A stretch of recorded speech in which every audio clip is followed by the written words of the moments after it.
Accountability is an issue that I hear about all the time.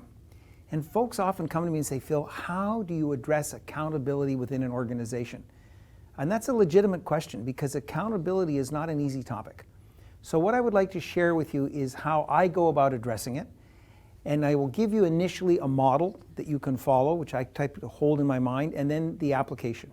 So if you think of a rectangle, and that is what an individual commits to do. Now I realize on the slide in front of you, you see a small little corner nicked off, and that's intentional. But for the moment, just look at the blue rectangle.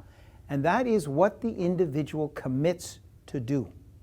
The core of accountability is making sure that the other person that you are chatting with understands that you are asking them to commit to do something. Somebody once told me it's like you're managing a large monkey. And I have the monkey and he and I are kind of doing, crawling around. And I give the monkey to the other person. Hence the expression when you pick up an accountability, okay, who has the monkey? I had it and I am giving it to you. I might have come out of my own boss's office and he said, okay, Phil, here's what I need you to do. So I go back and then I assign those tasks and I give a portion of that task or the monkey to somebody else. And that's what they commit to do. So maybe perhaps we have to staff up a regional office, which requires us to do some recruiting. So when I leave my boss's office and I get the mandate to staff that regional office, I bring my head of HR in. I say, okay, we need to staff up that regional office. But it begins with doing some recruiting, and you are in charge with that. You have the monkey for doing the hiring for the staffing of the office. Somebody else will worry about renting the building space and putting in the equipment and so on. But your job is the recruiting, and they commit to do that. That defines the accountability. Now, especially if you're in a world where there's an opportunity to do even more, we tend as leaders to want to say, and here's a stretch target. Here's a stretch goal. That immediately causes problems because am I committing to that stretch goal? Or how does that figure into what I just committed to do? So if you think of the world of sales, I commit to deliver $1 million this year. Yes, I know, but Phil, there's a stretch goal, 1.2, 1.3. So what's my accountability? And the way in which that I deal with that is I draw a little corner out of the box, and you'll see that in this slide, the bottom left-hand corner, that says, commit to try. And that is, I will judge this differently. Your accountability, the monkey you have, is to commit to do what you said you would do. But you and I both feel that there's an opportunity to do even more. There's an opportunity to go beyond that, a stretch goal, if you like. And that is what we will agree between us that you commit to try to do. Very important. Because I will judge an individual on whether or not they delivered on their commitment to do. You did it or you didn't. And that's what you are being paid to do. And I will judge you differently on the commit to try. I don't want you to put the commit to do at risk because you're focusing on the commit to try.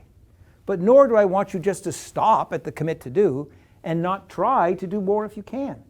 So when I judge you on the commit to try, I evaluate whether or not you first delivered on the commit to do, and then whether or not you put the appropriate energy on the commit to try.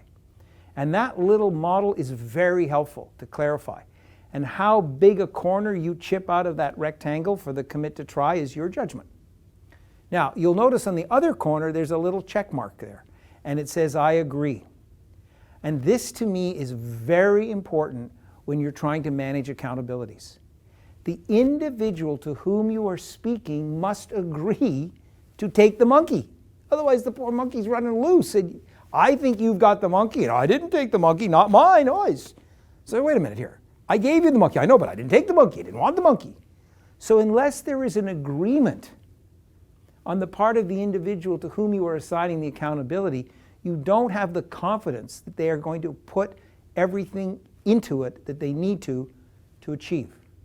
You can imagine that I feel that if I did $1 million in sales this year, that would be great. And my boss says, oh, Phil, you need to do $3 million. I go, I can't do $3 million. No, that's your accountability, $3 million. I'm going to go home to my wife and say, my boss is told me I had to do $3 million. There's not a hope I can do $3 million. I mean, I'll do it the best I can, but it doesn't make sense. My boss, on the other hand, is going home to the CFO and saying, well, Phil's committed now for $3 million. But Phil's not committed to $3 million. I didn't sign up for that. I didn't think it was possible.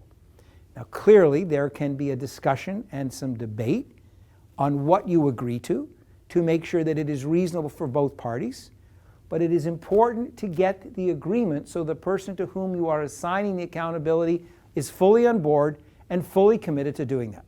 So the model, commit to do, commit to try, and then agree. So as we go to the application, how do I apply that? The first thing is, do they really understand what it is that they committed to do? And that may not be because they're malicious. It's just very difficult, much more difficult than we often think, to get that clarity. And in fact, I've written a book called The Leader's Triad, and it's available on iTunes Bookstore and Amazon Kindle and so on. You're welcome to go there and get a copy. And there's a section in there that talks about the power of clarity, because nailing the clarity is critical to making sure they fully understand. Very often, in my experience, an accountability has been missed, not because the person didn't give us the full effort, or me their full effort, but because they didn't fully understand what I meant by the monkey that I gave them. So that's the first thing. Do they fully understand? The second thing is, do they really agree? Have they really signed up? And do you know that you have their full commitment to deliver on that? Versus lip service, they want to get out of the office, they're trying to please you, they're agreeing to something they don't think is possible, but if they don't agree, you're going to be mad at them. You have to have that open conversation. Do they fully agree? And then the third component of the application is, do they understand clearly the distinction between commit to do and commit to try? So they put the appropriate weight on delivering on the commit to do and the extra energy on the commit to try. And with those three things, you probably will have much more success on managing accountabilities for those you lead.